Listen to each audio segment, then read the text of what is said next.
अस्सलाम वालेकुम नाज़रीन, प्रोग्राम गहरी नज़र सज्जाद मीर के साथ में खुशामदीद और मैं हूँ कमल दुआ।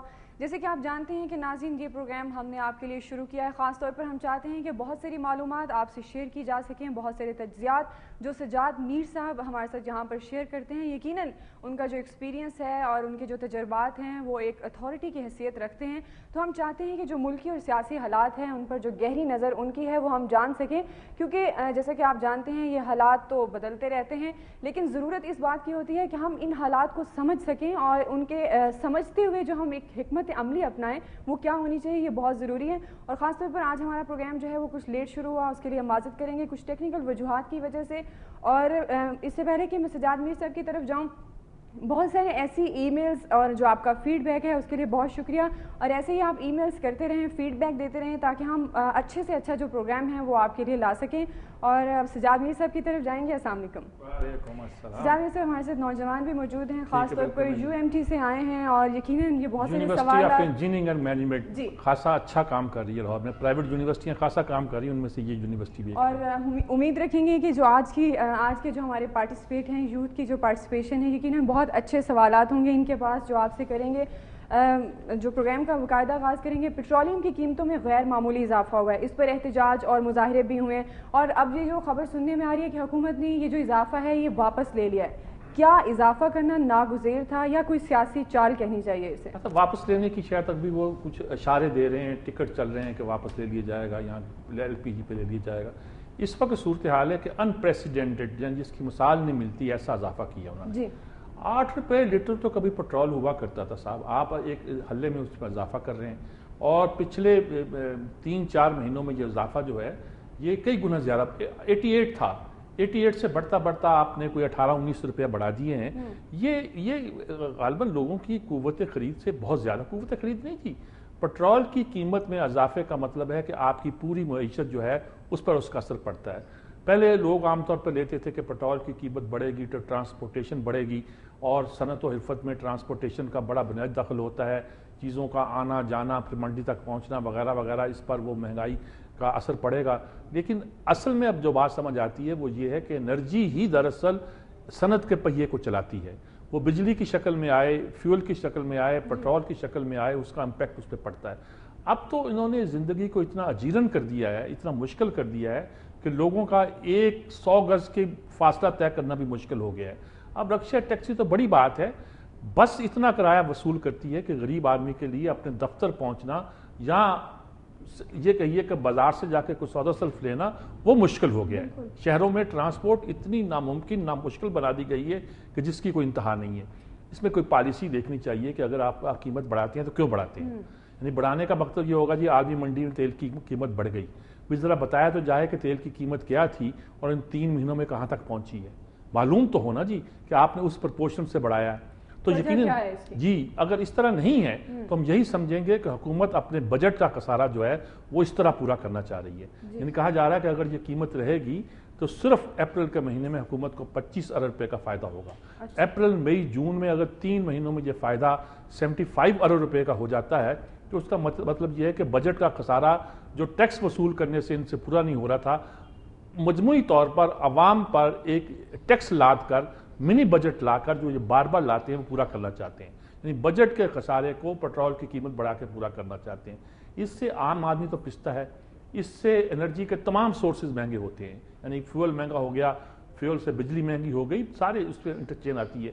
इससे सनत का पहिया जो नहीं चलता, जब आप लोड शेडिंग करते हैं दूसरे करते हैं तो सनत का बहुत बुरी तरह से तबाह होती है, मईशत तबाह होती है, बेरोजगारी बढ़ती है, सारी चीजें जो है ना लेकर सत्यानाश करती है। यही वजह है कि लोग सड़कों पर है।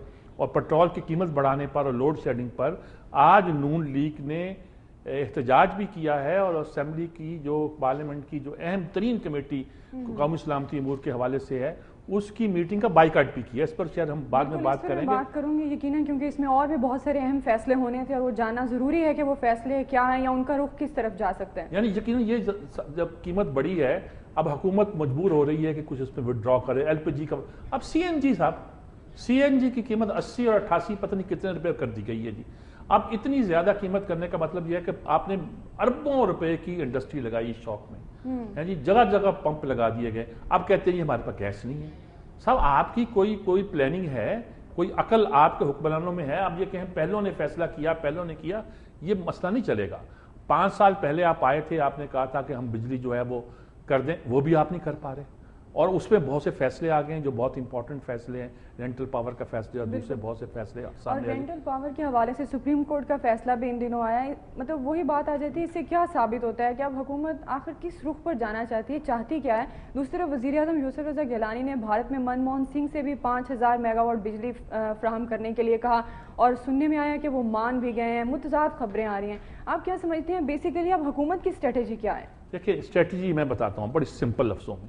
जब ये हुकूमत आई थी तो इन्होंने कहा साहब हम रेंटल पावर लगा रहे हैं, और सर्कुलर डेट बहुत है हमारे सर पर, 2 दिन में लोड शेडिंग खत्म नहीं होगी। रेंटल पावर लगाकर अगर हम IPP निजी पावर हाउस कायम करेंगे तो वक्त लगेगा 2-2.5 साल कहा था। रेंटल पावर खड़े के खड़े आ जाएंगे, उस मुल्क से उठाएंगे, किराए के बिजली घर होंगे, वो वहाँ अब ऑब्सोलीट हो चुके होंगे, यहाँ आके तेजी से बिजली पैदा होगी, हमारे सिस्टम में आएगी। आज 4 साल हो गए हैं, सिर्फ यही बात सामने आई। एशिया बैंक ने कहा, डेवलपमेंट बैंक ने कहा ये गलत मनसूबा है, उन्होंने कहा इसमें पैसे खाए जाएंगे।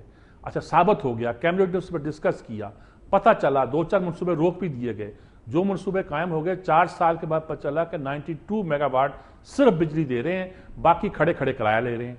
यानी कि हमने अरबों रुपए उनके किराए को दे दिए, यानी वो बिजली दें ना दें किराया। अच्छा, शर्तें भी हमने रखी कि हम गैस प्रोवाइड करेंगे, हम फ्यूल प्रोवाइड करेंगे, वो कहते हैं आप कर नहीं रहे, कभी वो चल नहीं रहे।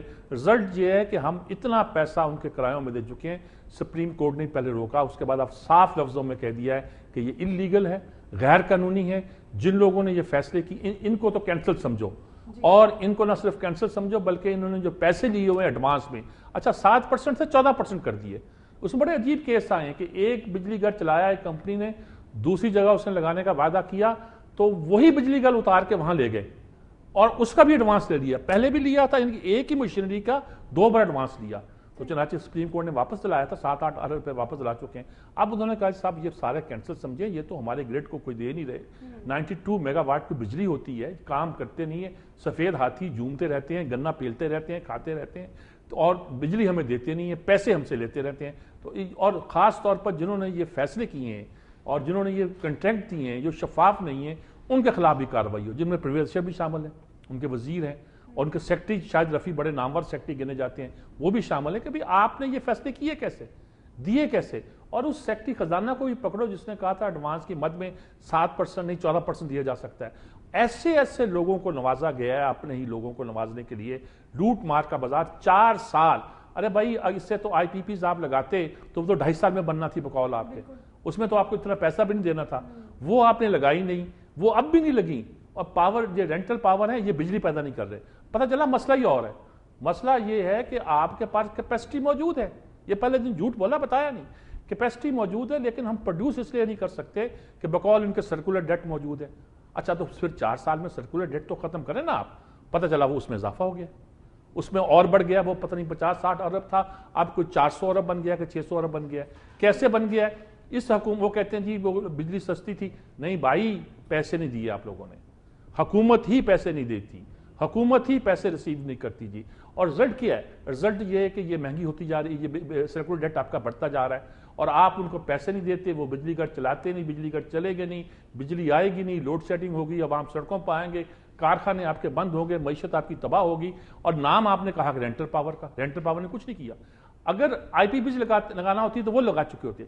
मसला ये है कि आप IPPs भी नहीं चाहते, आपके पास जो इंस्टॉल्ड कैपेसिटी है उनको ही पैसे देते हैं तो मसला हल हो जाता। आप पाकर आन लाइन और टर्मिनल LPG के लिए शोर मचा रहे हैं। अगर यही काम आपके रिग्स मौजूद हैं, आप जो कंपनियां आपको प्रोवाइड करती हैं उनसे जो एग्रीमेंट किया था आपने $4 पर यूनिट का, वही आप पैसे देते तो वो नए रिग्स खोलते, आपको गैस भी मजीद मिल जाती। ये सारा अपना किया दरा है। अच्छा, 4 साल इसमें गुजार दी, अब क्या लारा लप्पा? अब लारा लप्पा ये है जी कि इंडिया से बात की है, वो 50,000 मेगावाट देगा। हमारे यहाँ यही बैठे हुए थे जनरल जुल्फकार साहब जो कि वापटा के चेयरमैन रहे हैं, उन्होंने कहा इंडिया में खुद लोड शेडिंग हो रही है, बिजली कहाँ से देंगे? फिर कहा चलो सियासी तौर पर दे देते हैं, तो वहाँ 440 मेगावाट की लाइनें, हमारे यहाँ 505 की, तो एक उधर ग्रिड स्टेशन बनेगा, एक हमारे यहाँ बनेगा, तो 2-2 अरब के ये बनेंगे, तो फिर बिजली पहुंचेगी। और फिर ट्रांसमिशन लाइनें लगेंगी जो 170 किलोमीटर की बनती हैं, 9.5 अरब इस पर लगेगा। तो सब मिला के 13.5 अरब तो उस पर खर्च होगा। उन्होंने पूरा हिसाब करके बता दिया। एक हमारे साथ सनतकार भी शेख अकबर थे, उन्होंने कहा नहीं देखो 2 साल में सही, लेकिन इतनी सस्ती बिजली। फिर उन्होंने कहा भी अगर यही पैसे अगर आपने देने हैं इंडिया को, आप अपने IPPs को दो। देखो ना, पैसे उनको भी तो दोगे ना, दोगे तो बिजली दोगे, वो पैसे इनको दो ताकि ये अपने चलाएं। फिर अगर आपकी बिजली की शॉर्टेज है तो आप इंडिया से डील करें, आप ईरान से डील करें, आप तुरान से करें, जिससे चाहे करें। लेकिन अगर आपके अपना सर्कुलर डेट है, उनको आप पैसे नहीं दे रहे और पैसे बढ़ाते जा रहे हैं और कहते हैं जी इंडिया फ्री बिजली थोड़ी देगा आपको जी, और उसकी कैपेसिटी नहीं है। वो कहते हैं कि उन्होंने वो टर्मिनल लगा दिए हैं जो LPG जिनसे आती है, वो कहते हैं हम मंगवाएंगे तो यहाँ तो हमसे LPG खरीद लो, तुमने टर्मिनल तो लगाए नहीं, और वो हम पंजाब में टूटी खोल देते हैं, पहुंच जाएंगे जहां हम बिजली बना के आपको देते हैं। ये उसकी जवाज है। 2 साल का प्रोजेक्ट है ये, और लगता है उसके बाद चीन चले गए। चीन जाके कहते हैं जी हमें आप हमारी एनर्जी के मामले में मदद दें, हमारी चीन मदद। अभी उनका कंसोर्शियम था, बैंक काम कर रहा था, ईरान पाक ईरान गैस पाइपलाइन, वो उसने अचानक विड्रॉ कर लिया। चीन ऐसे नहीं करता, क्यों किया उन्होंने? ये हमें पता होना चाहिए, जानना चाहिए क्यों किया। आप रूस के पास गए थे, रूस से कह रहे थे कि आप, उन्होंने कहा जी हम आपके यहाँ बिजली पाक ईरान पाइपलाइन लगा देते हैं, हमारी कंपनी करेगी, हम इन्वेस्ट भी करेंगे, बशर्ते कि आप बगैर किसी टेंडर के ठेका हमें दे दें। तो आप क्या करना चाहते हैं? कभी कहते हैं ईरान 25 करोड़ देगा, कभी कहते हैं रूस करेगा, कभी चीन के पास जाते हैं। आप करना क्या चाहते हैं? कुछ तो पता चले ना कि आपकी नीयत क्या है। लारा लप्पा लोगों को लगाना कि चीन आ रहा है, वही बात है कि उस जमाने में मशरकी पाकिस्तान के ज़माने में कि 7वां बहरी बेड़ा समुद्र में खड़ा अभी चला आएगा, हमारी मदद करेगा। अब कभी इंडिया से बिजली आएगी, कभी चीन की मदद मांगी जाएगी, कभी रूस की मदद जाएगी, कभी रेंटल पावर की बात की जाती थी। 4 साल गुजार दिए, 5वां साल भी आप इस मुश्किल में हमसे गुजारना चाहते हैं, और ख्याल था कि आप मसला हल कर लेंगे। लगता है आपकी अब भी नीयत मसला हल करने की नहीं है। और चौधरी शुजात ने भी लोड शेडिंग खत्म करने का एक फार्मूला पेश कर दिया कि NFC अवार्ड जो है 4 सूबे जो हैं उसकी मद में 10% मिलने वाली रकम जो है वो वफाक को दें। तो क्या मतलब वो कहते हैं जी सूबों के बजट से पैसे काट लिए जाएं और पैसे काट के वो कुर्बानियां दें, 10% काट के वो पैसे इनके पास आए और इससे सर्कुलर डेट आप पे करें।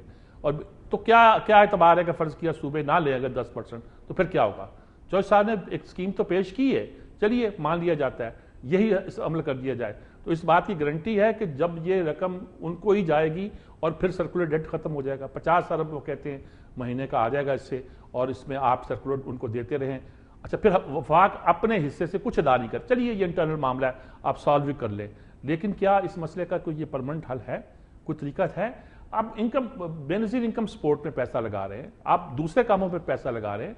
अगर आपके पास फालतू पैसा मौजूद है तो फिर आप लोगों की ये खिदमत करें ना, वरना लोगों, देखिए ये सारे जितने प्रोग्राम हैं ये लोगों को अपाहज बनाने के प्रोग्राम हुआ करते हैं।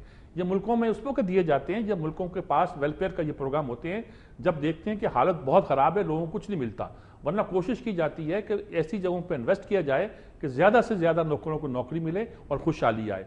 अगर ये मदद लोगों की उस वक्त की जाती है जब देखा जाता है कि शायद वो लोग बहुत ही पॉवर्टी लाइन से नीचे चले गए हैं। अच्छा, उसमें ट्रांसपेरेंसी चाहिए जी। लोगों को शक है ट्रांसपेरेंसी होती है कि नहीं होती है। वो पंजाब वाले कहते हैं हमने मेरिट पे दिए हैं, वो कहते हैं हम मेरिट पे दे रहे हैं, तो फैसला कौन करेगा मेरिट पे गया कि नहीं गया जी?